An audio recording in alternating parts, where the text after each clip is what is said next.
This is an iHeart podcast. Guaranteed human. Body Bags with Joseph Scott Moore. I'll have to admit, I am a child of the 70s. It doesn't mean I was born in the 70s. It means that I kind of came of age in the 70s. And I guess probably one of the most iconic things in my mind about the 70s were vehicles. And I've always had an affinity for muscle cars. One of my, and I don't know that you could really call it a muscle car, but my first car that I actually had was actually a 69 Mustang, 3-speed. And I adored that car. Almost got killed in it. And that's a 60s car, but, you know, people wanted them in the 70s. You saw old ones riding around everywhere. You don't see too much of them anymore. The good ones I'm referring to. But, you know, another car that really stands out, or another vehicle, and it is pure 70s through and through, would have to be vans. And look, insert any kind of creepy van joke that you want to, say the white panel van, you know, all those sorts of things. But, you know, when you're out and about and you're a teenager, one of the things that was really popular in the late 70s and early 80s was this idea of a van that had mag wheels, it had chrome on it, and of course, the obligatory painting on the side of it. And it was always like a sunset or something, you know. Now I saw some cool ones too that had like, you know, like Conan fighting a dragon or something, you know, but the sunsets, you know, were kind of, hey man, everything's cool. We're going to the beach, that sort of thing. You always imagine there was like shag carpet on the walls in the back and probably a mattress. I would imagine there were many fathers back during that period of time that refused to allow their daughters to go out on dates with guys with vans. But all joking aside, today on Body Bags, we're actually going to talk about a case involving a van that was discovered in 1983. Now, there were a lot of vans out there, right? But what sets this one apart is that inside of this van was a beautiful young woman who had sustained a single gunshot wound to the head, and her killers were never found. Well, that is, until now. I'm Joseph Scott Morgan, and this is Body Bags. Hey, Dave, were you ever afraid to get in a van? I always wanted one, man. I always wanted. You and I are so close in age and background. Yeah. I wanted that van. I did not want it looking like Scooby. I wanted it to have the big sunburst down the side of it, and I wanted to have a stereo system in the back with my bed that turned into a couch with my TV. I wanted that. Yeah. That was going to be my home. Do you remember the ones that had the little ladders on the back? Oh, dude, it was awesome. They were chrome, and there was like the luggage thing on top, and they'd be jacked up in the rear. Oh, yeah. You know, and of course, in the Ford vans, well, I guess all of them, the motor was actually adjacent to you. Yeah. You know, it was on that right adjacent to your right leg if you're the driver. Wow. You know, and people would just, you know, they would really, it's so funny that that's what you really hopped on with this episode. It really is funny that is what really got your attention. But just so you all know, when we were talking about doing the case of Dorothy Tate, her family called her Toby. Joe was like, "Did you see pictures of that? Did you see the van?" And I'm like, "Yeah, but I mean, I'm taking more looks now." And it's like, because I was thinking about it, and I'm trying to figure out, both of us were, how does a woman from Colorado end up in San Luis Obispo, California? Yeah. To give you an idea, it's 3.5 hours outside of LA. You go up the Pacific Coast Highway, which from LA, you actually go north and a little bit west. If you actually look at the map, you'll understand what I'm talking about. But it's an area, I actually spent a summer near there in Paso Robles. But so I know the geography. It's nothing like what you think of when you think of California. It looks totally different. It's very desert, you know. And anyway, that's where this actually took place. 1983. We're talking November 15, 1983. There is a turnout. You know how when you're driving down a highway and there's not a lot of places to turn off or whatever, they will have a turnout area where you can pull off the side of the road should you need to take a break or what have you. And that's where this van was situated, in San Luis Obispo County. And the deputies got a call. Sheriff's office gets a call about this van. It was just sitting there, and apparently nobody was around it. There's no movement. And you get locals going, hey, man, go check this out. And when they did, they found 41-year-old Toby Tate.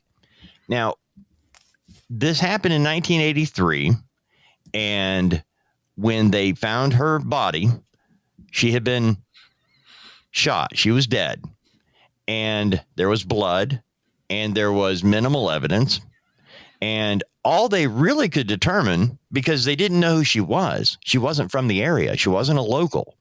So they've got a van and a dead woman. That's really where they had to start. And there's nobody around, Joe. Nobody's around. There are no witnesses. There's no cameras. This is in a different time, 1983. And that's where this investigation starts. Yeah, the one I wanted to go back to something that you had said. Trying to frame this. I've been up through the same areas as you were just mentioning. Not, obviously, probably not with the frequency that you have, and I haven't stopped at every little flea speck along the road. But the interesting thing about PCH, for those that have never been out in that area, if you're traveling up that roadway, and listen, anybody that has an opportunity, I'm not a big fan of LA anymore. It's just not my thing. It's too congested. It's too dangerous, that sort of thing. And God bless you if you live there. I've got a lot of friends out there. However, just that traveling on PCH is something that, I have my soundtrack in my brain is like I'm listening to America, to the band America as I'm going down the road, Ventura Highway and all sorts of things. One of the cool things about that area is that for years you could travel up PCH, man, and there were these pullouts where people would camp. Mm-hmm. You could literally, they're so, heavy-handed now out that way. I don't even know if that's even possible anymore, but you could pull over on the side of the road, these areas. And obviously you've got surfers that are out there, that sort of thing, but people would literally pull over in their vehicles and camp alongside the road. It's really cool. And you had these beaches are so broad out there. And one of the things that's fascinating about Toby's case, Dave, is that there's an element to this. She had, if I remember correctly, she had her dog with her. Yeah, she had two. I think she had two dogs with her. Two dogs. Mm-hmm. And traveling in her van. And she, there you go. And she had a conversation with her sister like a day before. The day before. Mm-hmm. And she had talked about how she was going to go take her dogs for a walk. Again, something for many people, you can still see people walking on the beach with dogs. Again, people are so heavy-handed now. Yeah. It's not like it used to be. You'd see people out with their dogs all the time on the beach.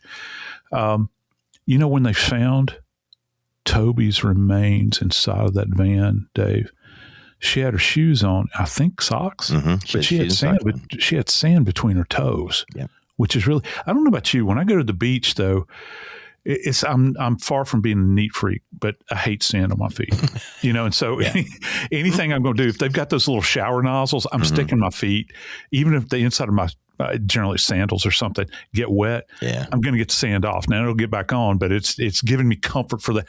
It's so uncomfortable. I thought about this just for a second. I wonder if this had anything to do with speed in the sense that you're being pressured to do something. Why is it that you would still have sand all over your feet, but have your shoes on over that? And socks. And socks. Was she trying to get away from something? Wow. I don't know. And I think that's probably one of the big drivers here as far as a mystery. And this is truly a mystery, man, relative to her case. Yeah. You mentioned that, and it actually does change the dynamic here, because what we do know is that her sister Priscilla, they worked together as waitresses in Colorado, and that they talked on the phone the day before, on November 14th.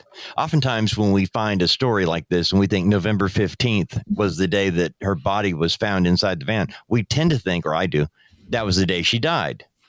But if you think about it from the standpoint of her sister saying the last thing she told me was how beautiful everything is and that she was going to take the dogs down to the beach to let them run around. And when the police that they asked her, this was so odd, the sand on her feet with socks and shoes, that it was brought up to Priscilla. And that's when she thought at least she got to take the dogs to the beach.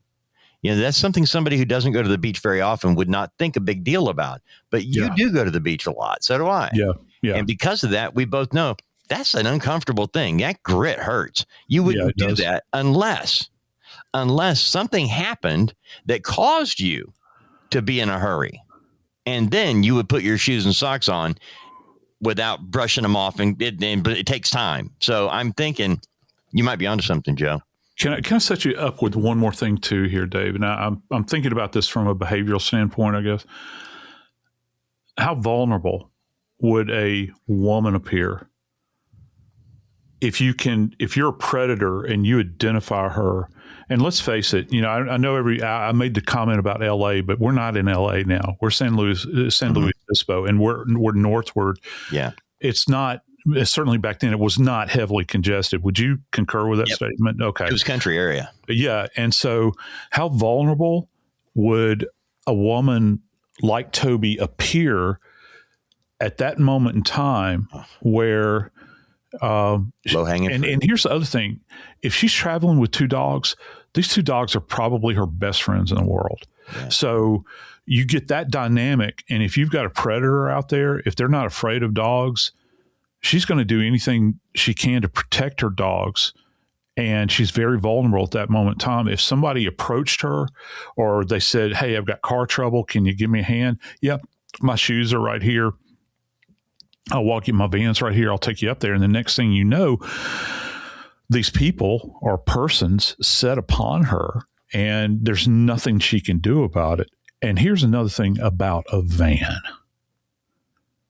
A van, in and of itself, is almost like a portable living room, particularly from that era of time.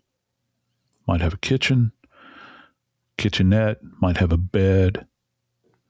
It's containment. If you can get somebody inside of a van, they're totally and completely isolated. And guess what else? Everything you're doing is hidden from view. Plus, you can't hear the report of a firearm.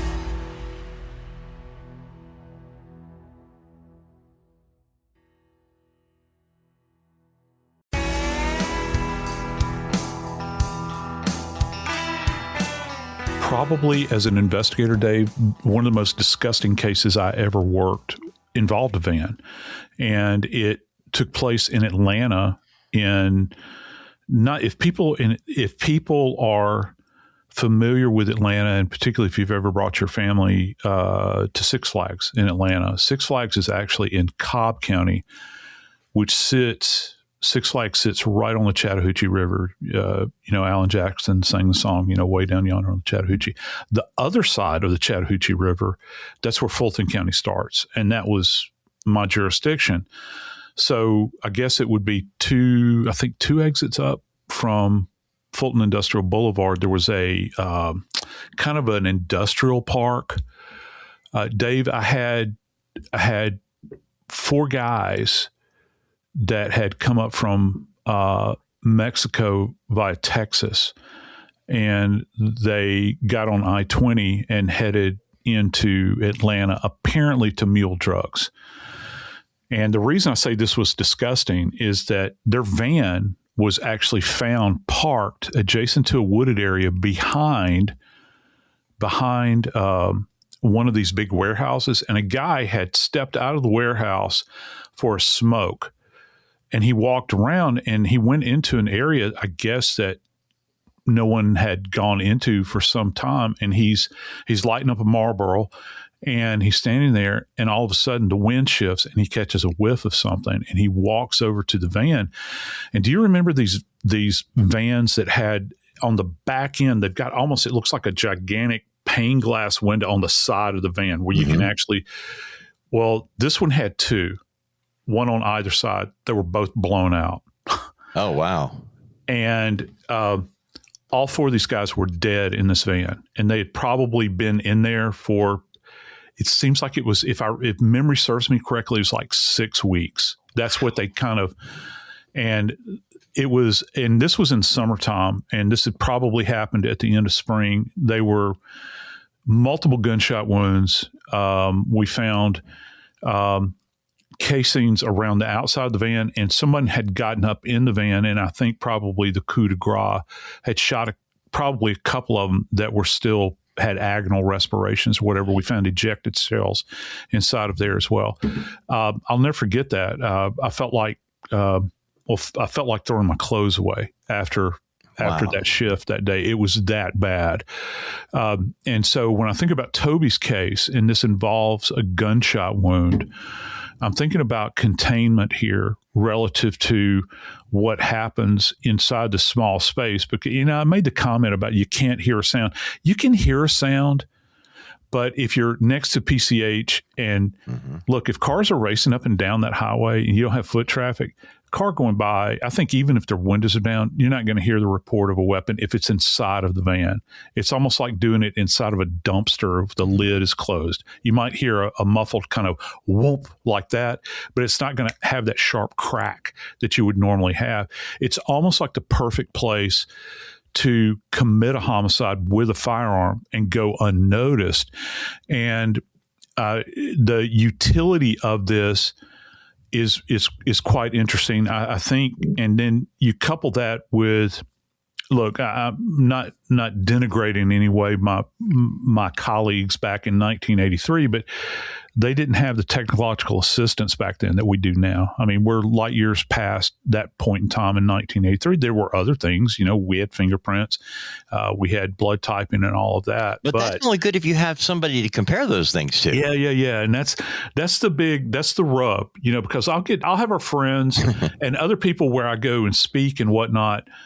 They'll say something like, well, why don't you just get the DNA and compare it? Right. And it's like, you might as well say that about fingerprints too. If you're not in APHIS, if you're not in the system relative to National Fingerprint Database,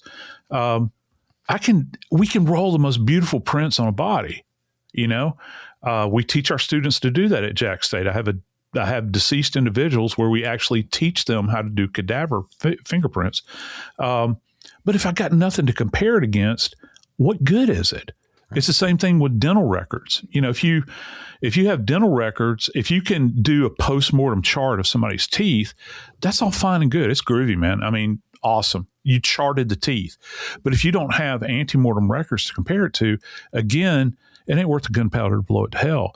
And so any kind of trace evidence that you might find in that van relative to any trace that's left behind by a perpetrator, it's a very difficult road to hoe, Dave. Now, Joe, you've got one victim inside the van.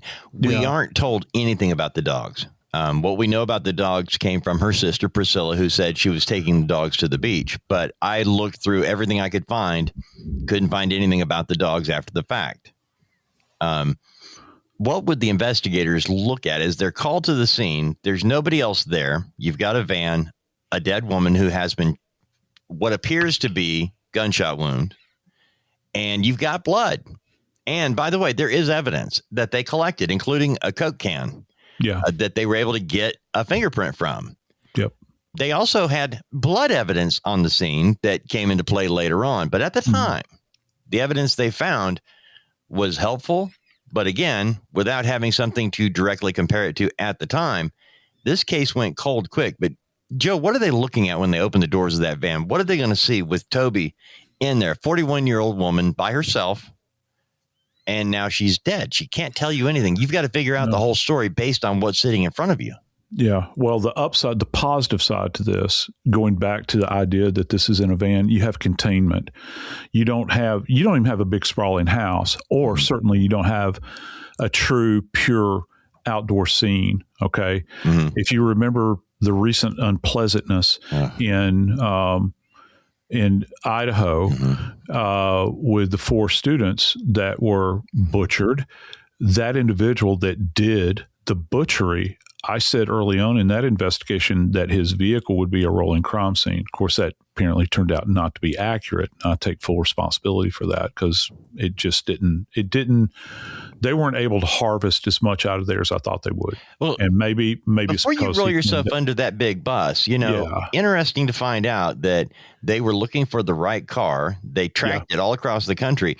And then once it got back to Koberger's parents' house in Pennsylvania, the first thing Dad did before Koberger gets out, he runs in the garage, Dad pulls his car out and says, "You put your car in there, son." By that time, they knew everybody was looking for a white Hyundai. Yeah. And so they pull his car in there, and we know that it was cleaned by somebody who knew a lot about evidence gathering that police do. Yeah. So I think it was a rolling crime scene. Look, and it is. And that's the beauty. That's one of the beautiful things about cars. When you have these events that take place in them, you have this containment that goes on with physical evidence. It's not, if you keep the windows rolled up, and something so benign, let me give you an example. It's like, if you have a scene that's like an outdoor scene where maybe you've got 2 people mano a mano going against one another, and somebody is just beating the crap out of another person. They beat them to death. They're rolling around the ground. Well, it takes us hours to process crime scenes and death scenes in particular. Many times outdoors, if rain comes up or wind comes up, if there's contact trace that goes from one person to the next, wind itself, believe it or not, can have an effect. If you have a storm that blows in, I've had the worst sound that any investigator can hear at a crime scene that's outdoors is the rumble of thunder off in the distance. And you can just imagine, logistically and scientifically what that creates. But containment within a van, everything that was perpetrated within the van that has an evidentiary value, that has transferability, contact trace, going back to our buddy that I'm always talking about, the card, every contact leaves a trace. You have, the doors are shut. And when you see this van, the doors are shut, as a matter of fact. And you're not going to have impact of weather. So everything in there is, and everything, that van in its totality is the biggest piece of evidence that you have, aside from Toby's remains. Now, nowadays with a van like this, and I can't speak to what they would have done during that period of time, that van would have been flatbedded to the closest facility that has a crime processing garage. I have actually, Dave, had vehicles transported with the body still in them. We'll put them on the back of a flatbed, cover the car with a tarp, go very slowly. Generally, there's a police escort, and we take them to the processing location. And the reason you do that is so that the body doesn't lose context. Like if the body is laying in the back on the floor of the vehicle, or maybe on some kind of cot that's back there that was used for sleeping or whatnot, the body is not going to be moved from that. We would not even put the body in a body bag. Wow. We would try to secure the body as best we could, and that's why you go slowly. You don't want to go down any unimproved roads with this thing on the back of the vehicle. But you want to keep it in that state so that you can observe everything. You can go in and context the body, do your measurements there in a controlled environment. Trust me, Dave, the Pacific Coast beach is not the place you want to process a van. I mean, you can testify to this. I just mentioned weather just a second ago. Have you ever been to the beach in Cali when the wind was not blowing? Yeah, and you got to get access to the van, so you have to open the doors. Well, if you open the doors, guess what happens?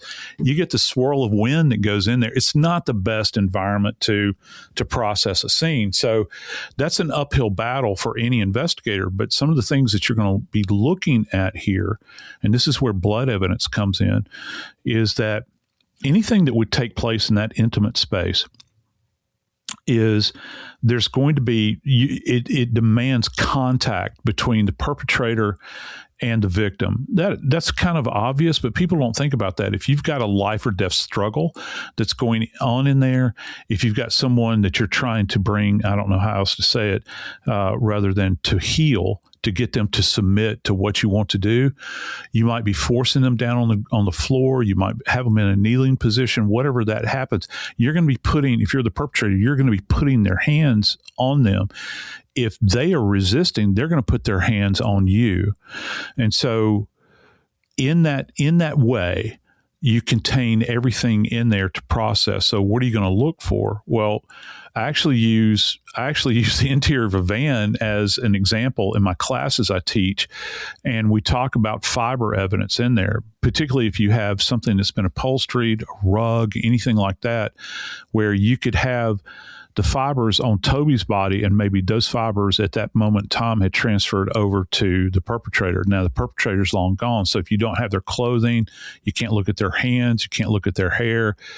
That's a lost cause. Okay. But that victim, that perpetrator would have taken something with them from an evidentiary standpoint, and they would have, in fact, if you believe in Lecart's principle, they would have left something behind. And I think in this case, they probably did. You had mentioned the soda can that had a latent print on it. And latent, for people that don't know, latent print means that this is something that is not visible to the eye. So if you dip your fingers in ink, dip your fingers in blood, any kind of medium, and then touch a surface, that's not a latent print.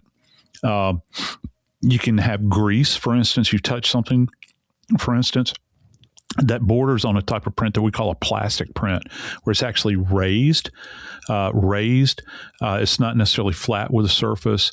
You can leave a plastic print behind, say, for instance, in putty, undried glue, those are undried paint. That's a great plastic print. So you have all of these little points of contact, but in this case, we have a can, Dave, and they were able to raise a plastic print. I mean, they were able to raise a latent print off of this can, I believe. Now, what is that going to show? You say a latent print. We're talking about something that they have to lift off the can, and then, again, you have to find something to match it with. Otherwise, it's just a fingerprint. Yeah, it's just a fingerprint. But the one thing you can do, and of course nowadays, and forgive me, I don't remember. I'm sure that somebody out in the audience will know this, because our friends that listen to us are very astute. I get some of the greatest comments many times about cases that you and I cover, Dave. Nowadays we'll do things like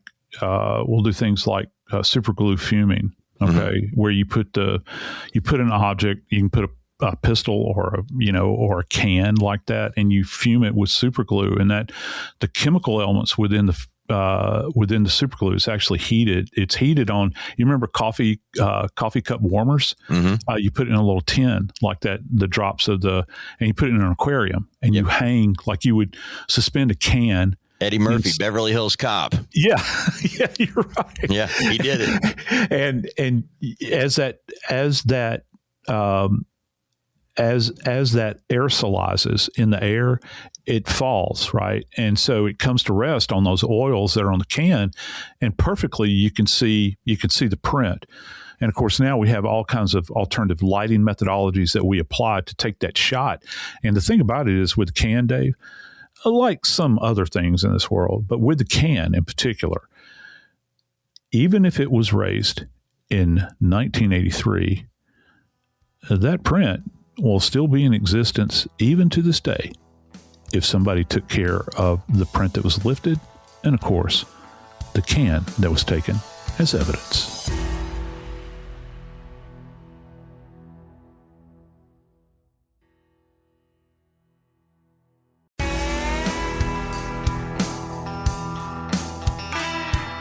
Dave, I had a buddy of mine that became a homicide detective down in New Orleans many years ago. But before he was a homicide detective, I'm going to name a section within Criminal Investigation Division where he was a detective that I bet that you didn't know was actually a thing. Are you ready? All right. Okay, this guy was a pawn shop detective. Wow. And so he spent his days. Now, they're loosely attached to things like burglary. And many times, if you have a lot of theft, and I know that people that are out there that have relatives that are in law enforcement, particularly in bigger jurisdictions, this is a thing. And people don't hear about it a lot. I don't know if it's as prevalent as it used to be, but yeah, he was a pawn shop detective. So he spent, I mean, if you like going to thrift stores and pawn shops, it would really be a great gig, right? Wow. But you're not going there for pleasure. All right. So what he would do is he would go from pawn shop to, and all the owners knew him, right? You know, and of course they're a little bit, you can imagine the owners are a little bit skittish because you don't want to get involved in something like receiving stolen merchandise. Right. Okay. But, you know, Dave, a pawn shop in Toby's case, amazingly, actually comes into play, doesn't it? And it wasn't, it was 2 years down the road. That's the other thing. All right. Her death happens in November of 1983. In 1985, about 150 miles to the east, in Bakersfield, California. All right. Think about that for just a minute. We're going from San Luis Obispo to Bakersfield. Yeah. 150 miles and 2 years. Different world. Yes. I mean, Buck Owens and desert. Yeah. and Dwight Yoakam. Dwight Yoakam. My boy, but Dwight, man. Yeah. The thing is that, and quick Dwight Yoakam trivia. Yeah. He's in Officer and a Gentleman, right? Remember the Richard Gere movie? Yeah, really? Remember the dance, Tie a Yellow Ribbon? Yeah. That's Dwight Yoakam playing Tie a Yellow Ribbon around the old oak tree. Go watch it. Doggone. You're going to lose it when you see him. Yeah. I got to go back. Okay. I got to go back. I didn't realize that. 2 years after the murder of Toby, the pawn shop detective finds this Nikon camera. And when I found out about this high dollar Nikon camera with the van parked near the beach, all of a sudden things started coming into frame for me. At 41 years old, Toby was an artist at heart. Granted, she's a waitress in Colorado with her sister, but she's on a vacation. I imagine she was taking beautiful photos and just having the time of her life. You know, this would be one of those bucket list trips you would have. And that's when I found out about the camera. Now, we do know that that her purse was missing. And so police were looking for that. But I've got a feeling they talked to her little sister. What else could she have had in there that we were looking for? Oh, she had a camera. It's a Nikon. Here's I'm guessing that's where they got that because they had to get it from somewhere. But that Nikon camera that belonged to Toby was found in a pawn shop in Bakersfield 2 years later. And they were able to trace it back through a number of different people over a 2 year long period of time. But they couldn't chase it back to where it came from. They found multiple people who had touched it, had been involved with it. So I'm guessing it was a pretty expensive camera. Yeah. And back then, we didn't, way before the days of digital cameras. And if you had 35 millimeter SLR, a Nikon at that period of time, and, photography, obviously, and I love photography, but I've only done it, not professionally. That's a big understatement. I've only done it to photograph, scenes and dead bodies. So I'm far from a professional in the sense of art, right. And so you can just imagine, I know how many times you've seen the sun dip beneath the horizon, in California. It's breathtaking. I mean, it really is. I put Alabama sunsets up against it, though, down there on the Gulf Shores. But anyway, I digress. But anyway, I thought when they said they found the camera, Joe, I thought they were going to say that ended up being the guy. I really did think that. Yeah. And you would think that. But think about the investigative work that had to be done to track it from place to place to place to place. And it's a great lead. It really is. And that's something that is unique to Toby and her life. And you're looking for these items. But, Dave, one of the things that they did come across in addition to that in the van is blood evidence, which is, I think, very significant in this case, because how many years are we talking about now? Lord, let me see. just to give you guys an idea. Okay. When it happened in November of 83, they had no suspects. They did have minimal evidence. They did have what we now refer to as DNA. They had blood evidence. They had the Coke can with the fingerprint on it. They had the camera they were able to track down 2 years later, but could never track it back to where it originally came from out of that van. So after that 2 years, it was pretty much over, until all these years later, when the cold case squads have gotten together. Thankfully, so many departments have put these together, and oftentimes it's men and women who have been investigators that are now facing retirement, even in their retirement years, are working cold cases back, and they're solving crimes based on some of this incredible technology that we have now. And in this particular case, Joseph Scott Morgan, in 2023, a new detective came in, not new to the case. Yeah. And they said, take a look and see what you can find. He pulls out the old evidence. Obviously, they saved it properly. And so, boom. What do they do, Joe?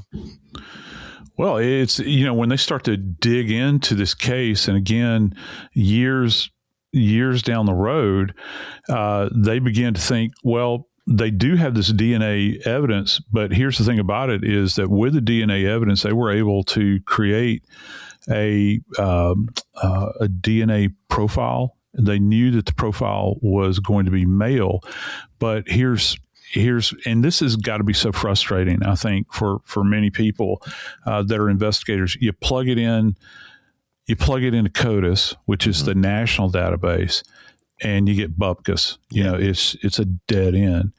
So they didn't quit, and that's the beauty of these cold case squads. And, you and I, we have a front row seat to this, brother. We see this played out before us all the time. It's better than going, as my granny used to say, it's better than going to picture show. Because, we get to see this really played out before us in real time, and how this happens. And it goes back to tenacity. And it also goes back, I have to say, to technology. Mm-hmm. And also, I think, a willingness on the part of the local constabulary, prosecutors, to stick their neck out. Mm-hmm. It's not really, they're not really, what have you got to lose? Right. What do you have to lose? You got nothing to begin with, nothing from nothing leaves nothing.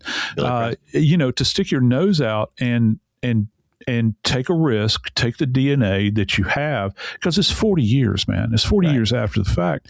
They don't get a hit in CODIS, but who do they turn to? Well, they turn to the Woodlands, Texas, and they go to our friends at Othram. And Othram is able to actually build out a profile on two subjects, not just one. There were two subjects, Dave, that were involved in Toby's homicide. And for whatever reason, investigators believed there were two people involved from the very beginning. That was part of the reports. They did not believe it was a one-person crime. Don't know how I don't know. I really have to wonder, and this is one of the things that I'll go back to from a forensics perspective. I'm really wondering, first off, when I heard that this was a woman who was out there with her dogs, and she's got a predator chasing her, I thought that there was going to be a sexual element to this, that, they're going to track her down, sexually assault her, again, within the confines of the van, and then just end her right there after they've done this horrible thing to her. And I thought about the evidence relative to that. Dave, one of the things that kind of jumped to mind, and I don't know what you think about this, surrounding the van is very kind of soft, sandy soil. I really wonder if they saw multiple sets of prints there, footprints. Oh, okay. And they're comparing sizes out there, and they're thinking, okay, and not just sizes, but treadwear patterns. Like this guy had on a pair of slick-soled loafers. Maybe a person had on a pair of sneakers. Maybe some guy was wearing boots. Right.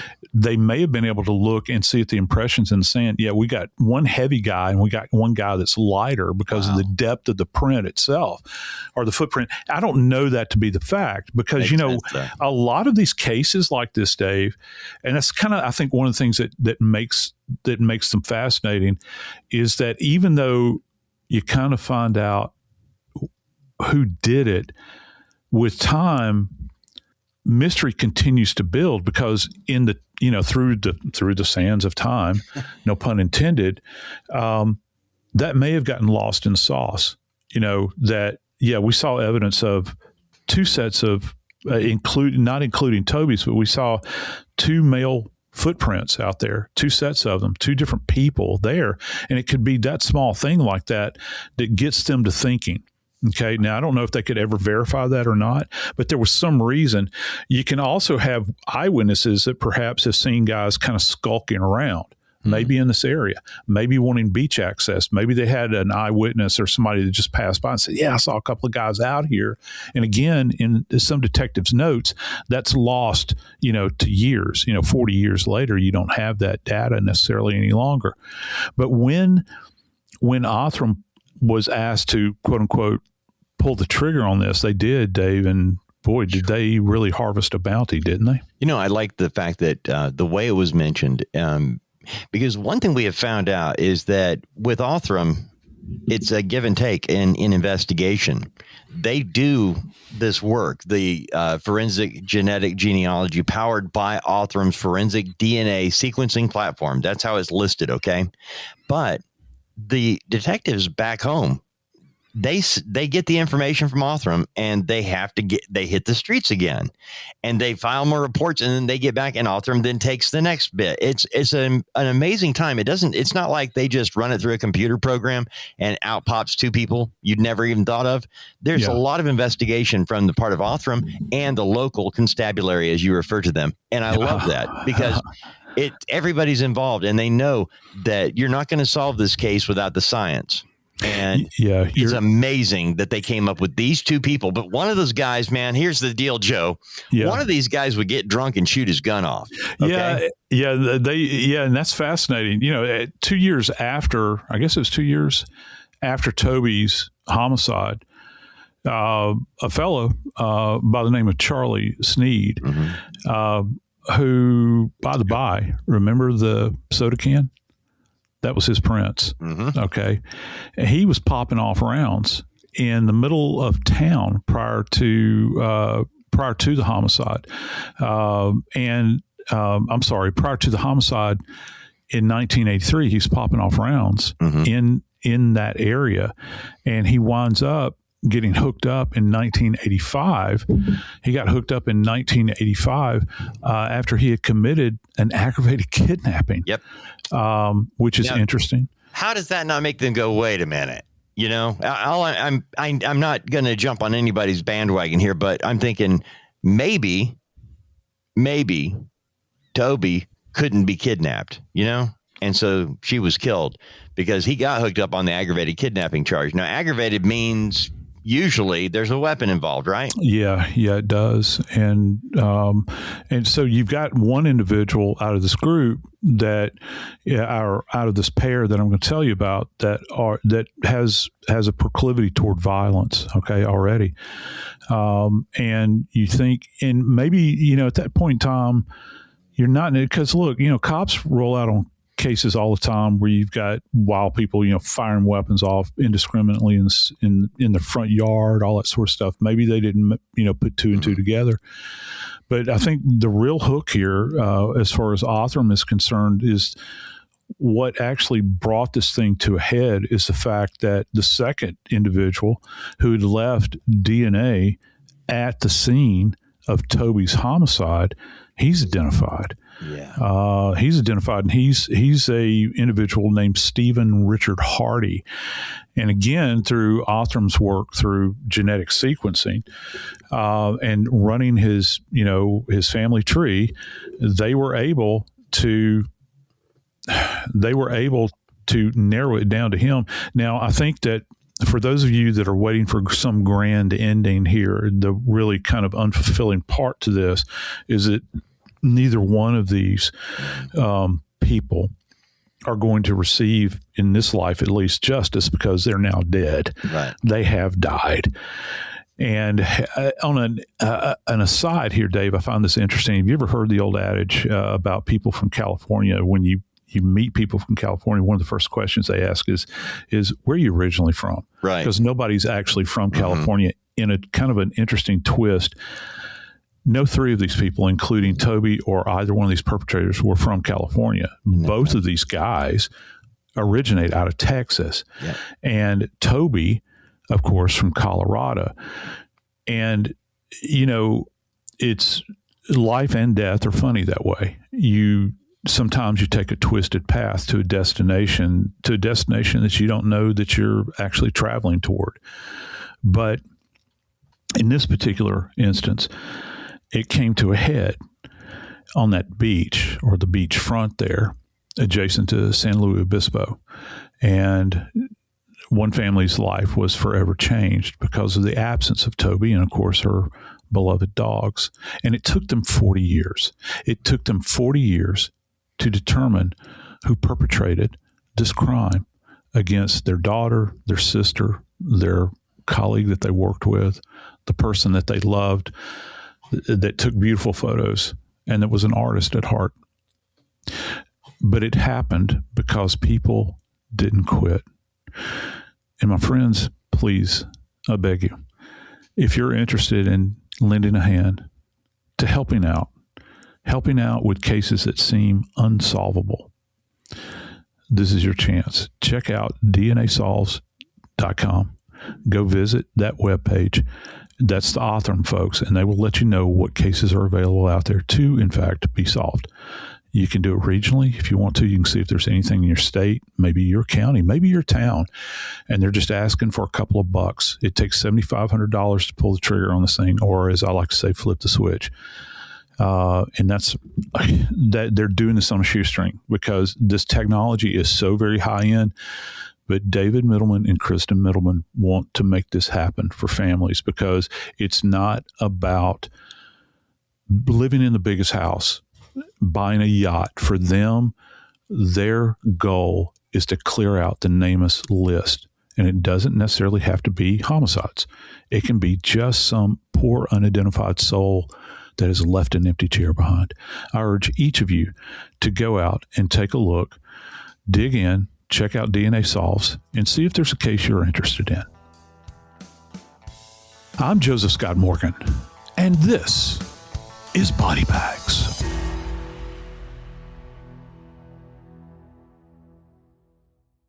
This is an iHeart podcast. Guaranteed Human.